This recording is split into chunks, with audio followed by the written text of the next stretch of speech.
So hey everyone, welcome to the day 6। और कल की क्लास हमने नहीं ली थी, जैसे कि मैंने बताया। तो मेरी तबीयत डाउन चल रही है कुछ दिन से, तो कल की क्लास हमने छोड़ दी। और वीक में हम एक दिन की जो है छुट्टी लिया करेंगे। उस दिन आप भी रेस्ट करो, मैं भी रेस्ट किया करूँगा। भाई बॉडी को रेस्ट भी बहुत ज़्यादा ज़रूरी है। और आज की हमारी क्लास है डे 6 की। बाकी मैं 5 क्लासें कवर कर चुका हूँ। बेसिक से पढ़ रहे हैं, बिल्कुल बेसिक से मैं आपको इंग्लिश सिखा रहा हूँ और एडवांस लेवल तक मैं आपको इंग्लिश सिखाऊंगा। तो मैं ज़्यादा कुछ भी नहीं बोलता हूँ या ऐसा कुछ भी नहीं बोलता हूँ। प्रॉपर इस पीडीएफ के लिए ये जो नोट्स होते हैं ये मैं आपको डायरेक्टली दे देता हूँ, तो ये आपको टेलीग्राम पे मिल जाएंगे।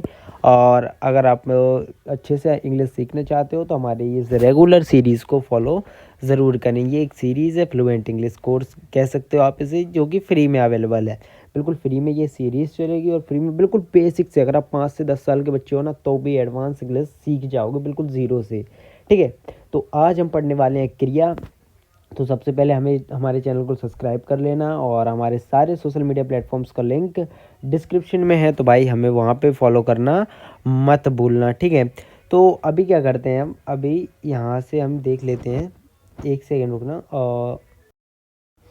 तो आज हम पढ़ने वाले हैं डे 6 वर्ब। वर्ब क्या होती है? क्रिया, जो कि मैंने स्टार्टिंग में बताया था।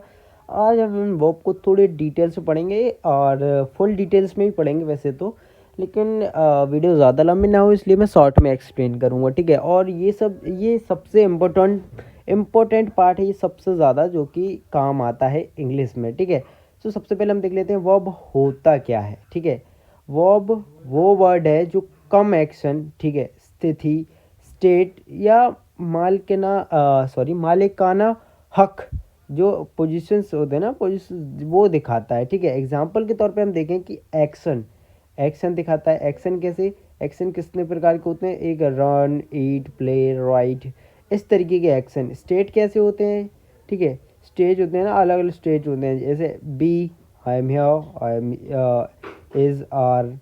ठीक है, सीम, लोग, ये स्टेज होते हैं, अलग अलग स्टेज होते हैं ना, स्टेज वो है, ये स्टेज होते हैं। ठीक है, एंड उसके बाद पोजीशन। ठीक है, पोजीशन में क्या होता है कि हैव, ऑन, बिलोंग। ठीक है, पोजीशन।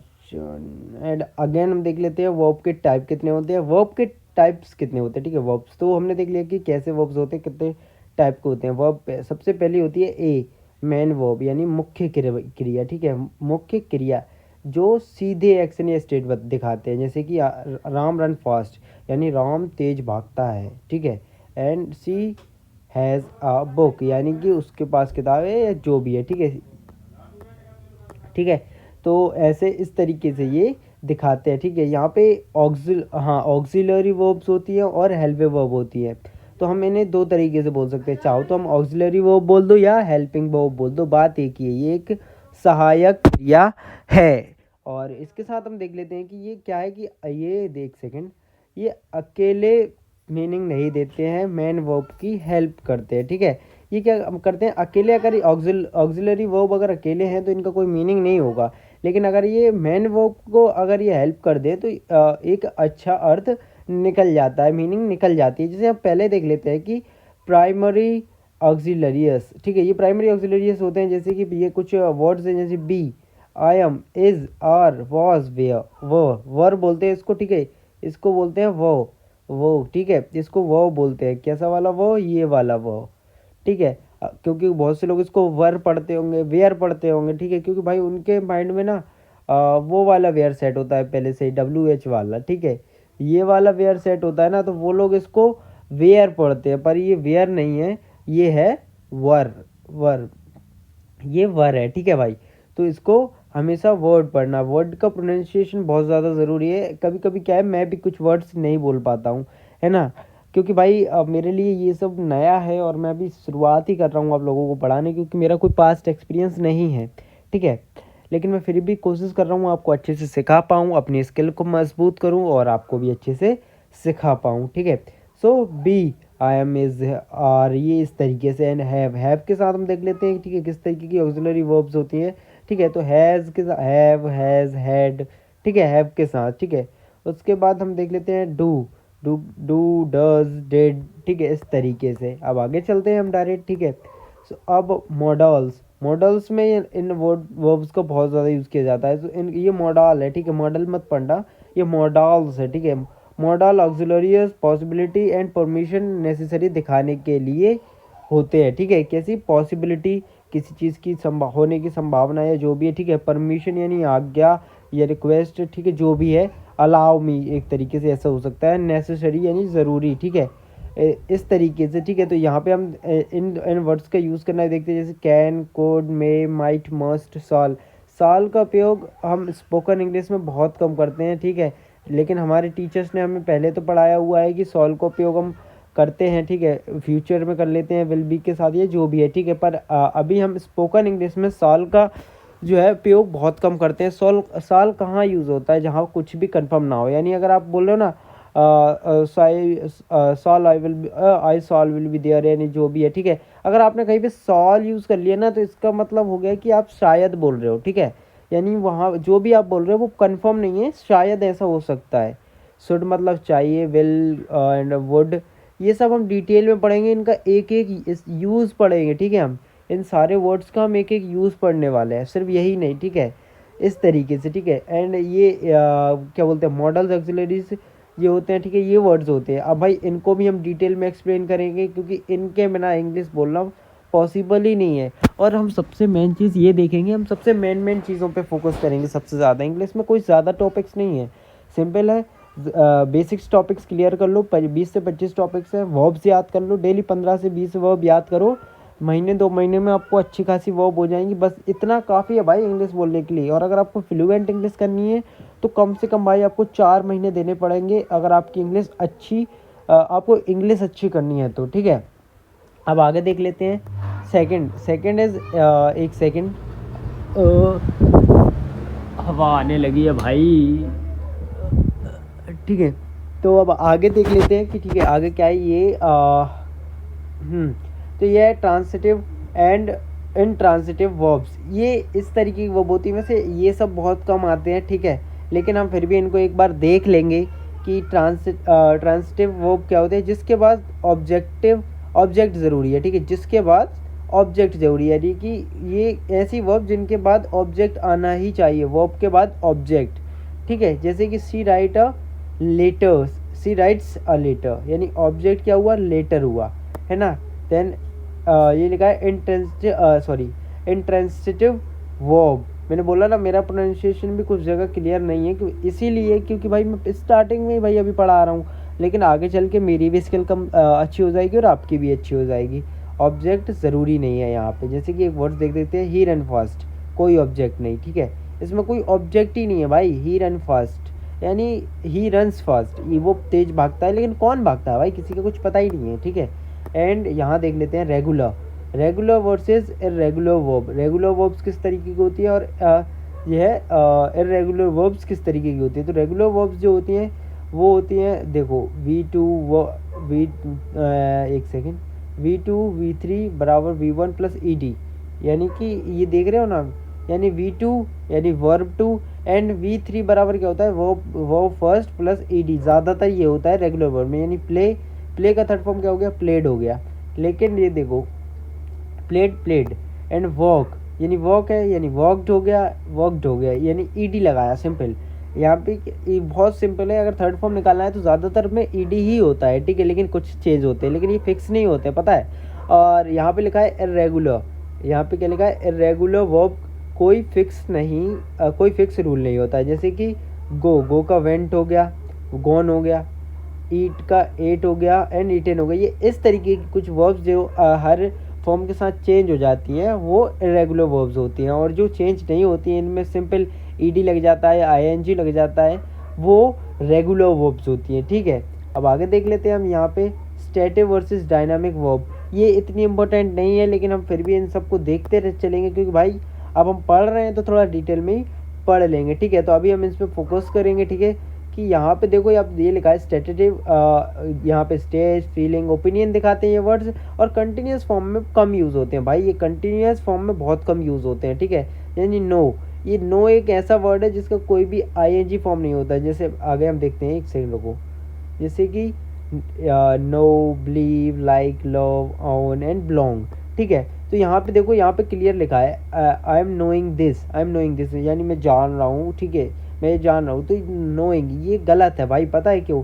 क्योंकि नो का कोई भी आई एन जी फॉर्म नहीं होता है भाई, नो का कोई भी आई एन जी फॉर्म नहीं होता है, ठीक है। तो यहाँ पे एक सही लिखा है, देखो आई नो दिस, ठीक है, मैं ये जानता हूँ ये, ठीक है। आई का कोई भी, ऐसे बहुत से वर्ड्स हैं भाई, इनके अलग अलग होते हैं, ठीक है। अब यहाँ पे देखते हैं डायनामिक एक्शन, डायनामिक जो वर्ब्स होते हैं वो क्या करते हैं, वो अपना एक्शन दिखाते हैं और कंटिन्यूस में यूज़ होते हैं भाई, जैसे ईट, प्ले, रन, वॉक। अब यहाँ पे कैसे यूज़ हो सकता है कि आई एम ईटिंग, ठीक है। अब यहाँ पे हम बोल सकते हैं, यहाँ पे लिखा है देखो, यहाँ पे लिखा है आई एम ईटिंग। अब यहाँ पे हम बोल सकते हैं I am running, I am playing, I am walking, कुछ भी बोल सकते हैं भाई, क्यों उन वर्ड्स को जिनका आईएनजी फॉर्म भी होता है उस तरीके से, ठीक है। एंड यहाँ पे हम आगे देख लेते हैं वर्ब फॉर्म। वर्ब के चारों फॉर्म बहुत इंपॉर्टेंट होते हैं, क्योंकि इनके बिना हम इंग्लिश नहीं सीख पाते हैं भाई, क्योंकि वर्ब बहुत ज़्यादा ज़रूरी है। अगर हम बिना वर्ब के अगर इंग्लिश बोलेंगे तो वो टूटी फूटी और गलत इंग्लिश होगी। तो भाई इसीलिए मैं आपको डेली 15 वर्ब्स देता हूँ, कुछ प्रैक्टिस क्वेश्चन देखता हूँ, थोड़ा बहुत तो होमवर्क भी देता हूँ। जो कंसिस्टेंसी फॉलो कर रहा है ना, उसकी तो मैं गारंटी लूँगा भाई कि वो 100% इंग्लिश सीख जाएगा, ठीक है। तो यहाँ पे लिखा है V1 यानी वो वन क्या होता है, बेस होता है, जैसे कि गो, ईट एंड प्ले, ये वर्ब वन हो गया, ठीक है। अब V2 क्या होता है, वी यानी वर्ब टू होता है वर्ब का पास्ट फॉर्म, जैसे गो का वेंट हो गया, ईट का एट हो गया एंड प्ले का प्लेड हो गया, ठीक है। एंड वर्ब का थर्ड फॉर्म देख सकते हो, ये पास्ट का ही पार्टिसिपल होता है, ठीक है। किस तरीके का, यानी कि वर्ब 3, ठीक है। तो यहाँ पे देखो, गो का वेंट हो गया था, अब थर्ड फॉर्म में क्या हुआ, गो का गॉन हो गया, ईट का ईटन हो गया एंड प्ले का प्लेड हो गया, ठीक है। अब और ये फोर्थ फॉर्म, वर्ब का फोर्थ फॉर्म हमेशा आईएनजी फॉर्म होता है, लेकिन उन वर्ड्स का जिन पे आईएनजी फॉर्म लगता है, जैसे कि गोइंग, ईट का ईटिंग एंड प्ले का प्लेइंग हो गया, ठीक है। अब आज के 15 नए वर्ब, मैंने बताया था ना कि मैं डेली आपको 15 नए वर्ब्स देता हूँ, ठीक है। तो ये रहे आज की वो 15 नए वर्ब्स। एक सेकेंड, हाँ। तो आज के नए वर्ब्स देख लेते हैं। तो यहाँ पे लिखा है सबसे पहले गो, वेंट, गॉन, गोइंग, है ना। यानी ये सबसे पहले गो से कम, कैम, कमिंग, सी, सॉ, सीन, सिंग, ये आप देख रहे हो, ये एक तरीके के रिवीजन है भाई, ये वर्ब्स हम पहले भी कर चुके हैं, ठीक है। Look, looked and looking, watch, watched, watching, again speak, spoken, speaking, talked and talking, say, said, saying, tell, told, telling, and heard and hearing। इन सब के भाई आपको पता तो होगा ही, हिंदी मीनिंग पता हो गई। अगर आपको हिंदी मीनिंग नहीं पता है ना, तो मैं वो भी बता दूंगा, आप बस कमेंट कर देना। Listen and listening, sit, sat, sitting, stand, stood, standing, walked, walking नहीं बोलते इसको, ठीक है। Run, running. इस तरीके से आज के 15 प्रैक्टिस। वर्ब की आसान डेफिनेशन लिखनी है आपको, मेन में वर्ब और हेल्पिंग वर्ब में थोड़ा सा अंतर बता देना है आपको, एक दो एग्जांपल दे देने हैं, ठीक है। एंड प्राइमरी ऑक्सिलरियस के नाम बताना है, प्राइमरी एंड मॉडल्स के 4 नाम लिखिए, मॉडल्स कौन कौन से होते हैं। और हम मॉडल्स हम बहुत ध्यान से पढ़ने वाले हैं भाई, ये तो बिल्कुल बेसिक्स है, अभी हम डे 6 कर रहे हैं। डे 10 से हमारी बिल्कुल बेसिक से एडवांस वाली सीरीज़ जो है, बिल्कुल ऐसी सीरीज़ जो आपको मिस करनी ही नहीं है। अगर आप वो मिस कर दोगे ना, तो आप इंग्लिश सीख ही नहीं पाओगे, ऐसी सीरीज़ शुरू हो रही है, ठीक है। अब क्वेश्चन नंबर 5, ट्रांसलेटिव वर्ब का एग्जांपल। थर्ड, इंट्रांसलेटिव वर्ब का एग्जांपल, रेगुलर वर्ब का एक एग्जांपल, इररेगुलर वर्ब का एक एग्जांपल, स्टेटिव वर्ब कौन से हैं, लव, ईट, प्ले, इनमें से कौन सा है, ठीक है, इनमें से चुन के एक बताइए, ठीक है। नो वर्ब का कंटिन्यूअस फॉर्म में यूज़ करना सही है या गलत, क्यों, और वजह बताना है, जो कि मैंने बताया था। उसके बाद वर्ब सी का फोर्थ फॉर्म, यानी चारों फॉर्म लिख देना आप, ठीक है। हाँ, चारों फॉर्म ही लिखना है, ठीक है। वर्ब स्पीक का V2 यानी पास्ट फॉर्म क्या है, एंड वर्ब बियर, हेयर का थर्ड फॉर्म क्या है, जैसे कि मैंने बताया था कि इसमें ed लगा देना है। एंड वर्ब रन का 2 और 3 यानी दोनों को फॉर्म आपको लिखने हैं, ठीक है। एंड यहाँ पे सी, राइट लीटर। अब यहाँ कौन सा वर्ब आएगा, ट्रांसिटिव या इंट्रांसिटिव, अब ये आपको डिसाइड करना है। एंड होमवर्क, थोड़ा सा होमवर्क मैं आपको डेली देता हूँ। यहाँ पे क्या लिखा है, स्पीकिंग प्लस राइटिंग। तो स्पीक टास्क तो मतलब आपको अपना डेली रूटीन बताना है, सिर्फ वर्ब पर ध्यान देते हुए। Example, I wake up at 7 AM। तो आपको गलत पे ध्यान नहीं देना है, आपको बस आपकी वर्ब पे ध्यान देना है। I brush my teeth, I go to college, I study, I play, I sleep. इस तरीके से, ठीक है। राइटिंग टास्क देख लेते हैं थोड़ा सा, है ना, क्योंकि भाई ये भी बहुत ज़्यादा ज़रूरी है, ठीक है। तो अभी हम सबसे पहले राइटिंग टास्क देख लेंगे। क्या है कि 10 सेंटेंस लिखिए जिसमें कम से कम 5 ट्रांसलेटिव और 5 इनट्रांसलेटिव वर्ब का यूज़ हो। ये थोड़ा सा होमवर्क मैं आपको डेली देता हूँ भाई, ये किया करो ताकि आप अच्छे से इंग्लिश सीख पाओ। और इसी के साथ हमारा डे 6 होता है कंप्लीट।